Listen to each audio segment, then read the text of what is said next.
यीशु मसीह शमौन कोढ़ी के घर में गए और वहां पर एक पापी औरत आकर परमेश्वर के पांव के ऊपर इत्र मलती है, अपने बालों से पोंछती है और परमेश्वर कहते हैं जा, तेरे पाप माफ हुए, अब फिर से गुनाह में मत जाना। और शमौन कोढ़ी सोचता है अगर ये भविष्यद्वक्ता होता तो क्या ना जानता ये औरत जो उसको छू रही है कैसी पापी औरत है। एक व्यक्ति जो कोढ़ी था और वचन अब भी उसे कह रहा है शमौन कोढ़ी।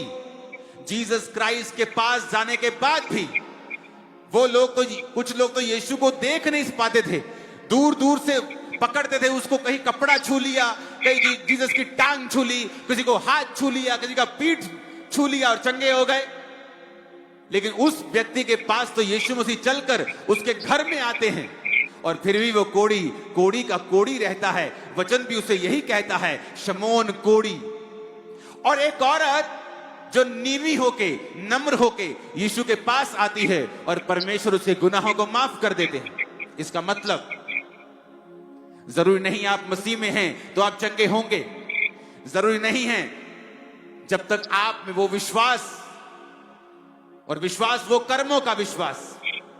वचन कहता है दुष्ट आत्मा भी विश्वास करती है। अब मैं दुष्ट आत्मा के लिए प्रार्थना करूंगा, यीशु यीशु चिल्लाएंगी, लेकिन दुष्ट आत्मा विश्वास करती है, कर्म नहीं करती। अगर तुम्हारा कर्म नहीं है और तुम सिर्फ विश्वास करते हो तो तुम भी शैतान के जैसे हो। और परमेश्वर को आपकी लाइफ में काम करने के लिए आपके विश्वास की जरूरत है, जो कर्मों से आप दिखाते हैं कि यीशु मैं तुझ पे विश्वास करता हूं। अब हम अगर चाहते हैं प्रेरितों के काम वाले चमत्कार हमारी जिंदगी में भी हो, वो काम जो प्रेरित करते थे कलीसिया देखती थी, अपनी जिंदगी में उसे ग्रहण करती थी, मेरी जिंदगी में भी हो, तो हमें भी वैसी ही कलीसिया बनना पड़ेगा जैसी कलीसिया प्रेरितों के काम वाली कलीसिया थी।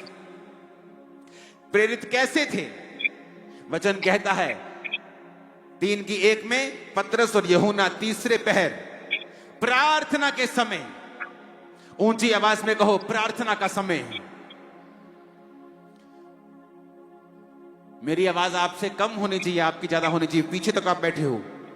बोलो प्रार्थना का समय। 3 बार बोलो प्रार्थना का समय, प्रार्थना का, प्रार्थना का।